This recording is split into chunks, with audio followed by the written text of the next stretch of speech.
going to be a miracle if I make it through this whole talk without knocking this thing off the way I...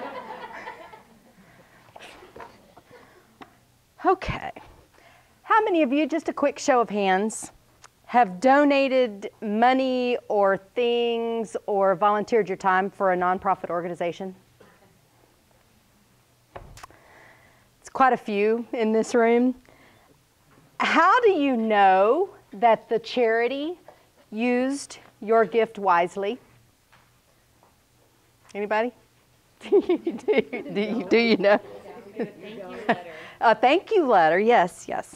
That's good. You might see the outcome. Might see the outcome, yes. So that's basically what my Capstone project is about. My name is Tammie Shelton, and I am a donor. And if you ask my husband, I give away way too much money.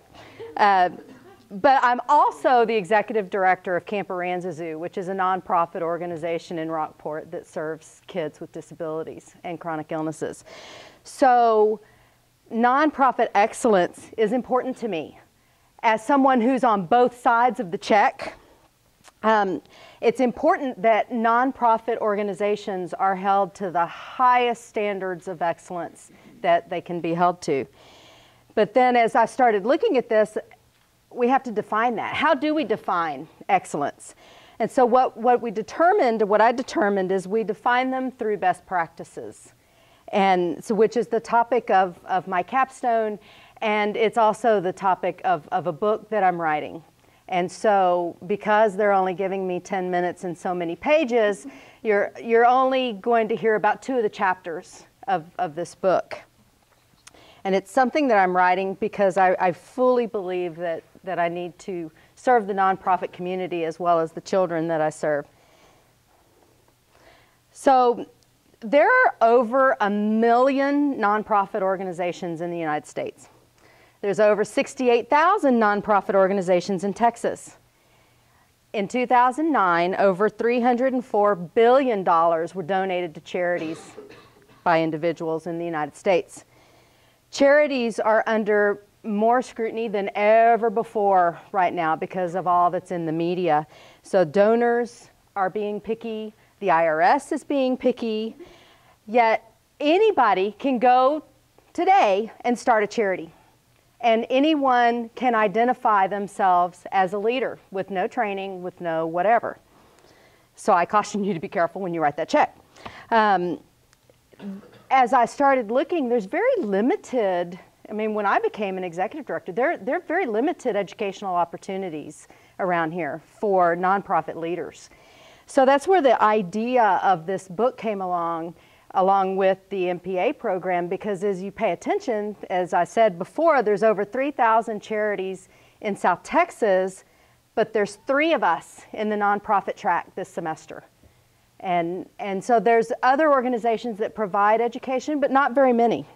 Not very many people are taking advantage of that. So I think that's a problem. So one of my goals is to set out to help the leaders of nonprofit organizations take advantage of the opportunities that are already available, but then also to provide them with more opportunities through this book that I'm writing. So on the methods, 2 of the 10 chapters are included here, and at the end of my presentation, I'll give you a little synopsis of the rest of the chapters as well. Just a short one. So there's obviously existing literature. I've studied leadership and fundraising and finance.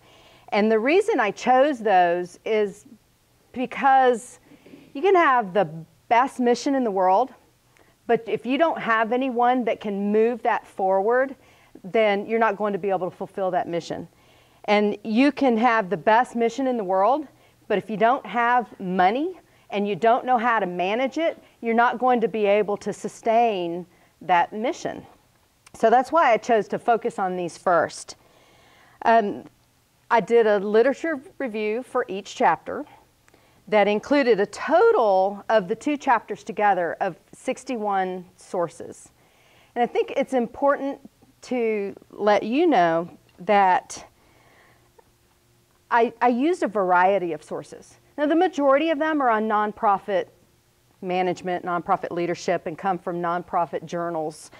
But I also pulled sources from business journals and from political science journals, because so many of the qualities of great leaders or the characteristics of ethical behavior or financial oversight, they're the same across the board. And it doesn't matter what the structure of the organization is.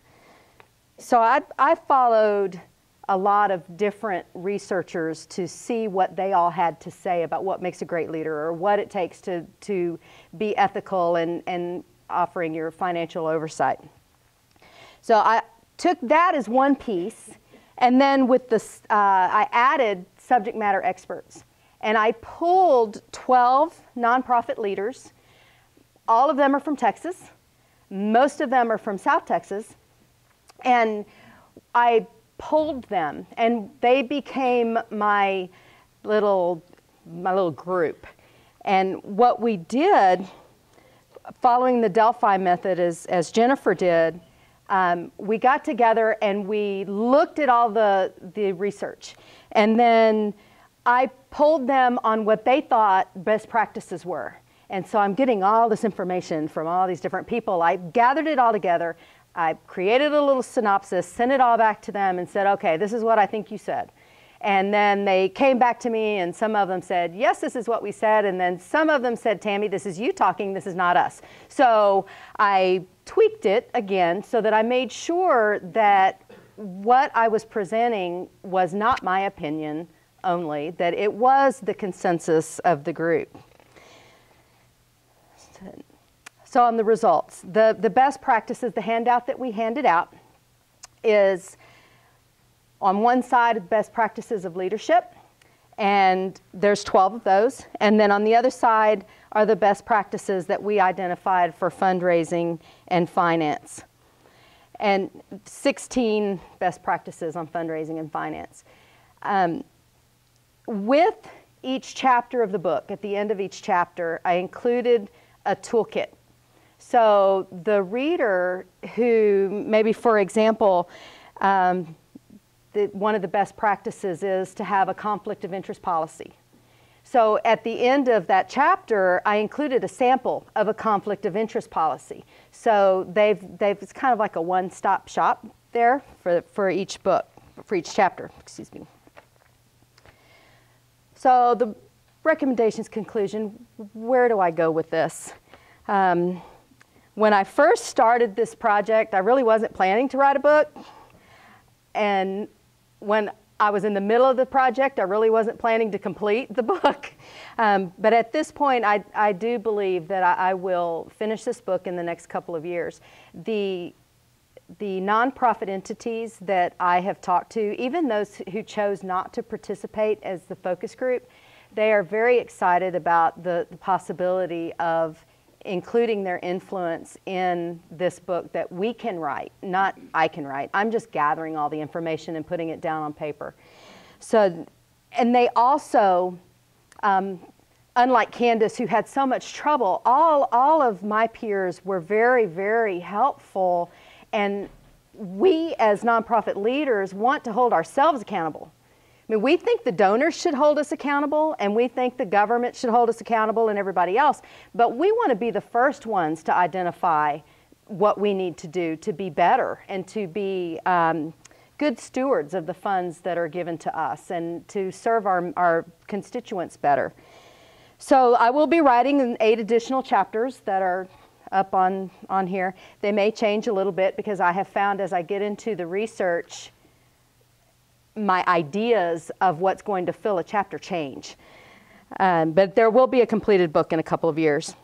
I also plan to do what I can to promote the existing education in the nonprofit community and to my peer leaders.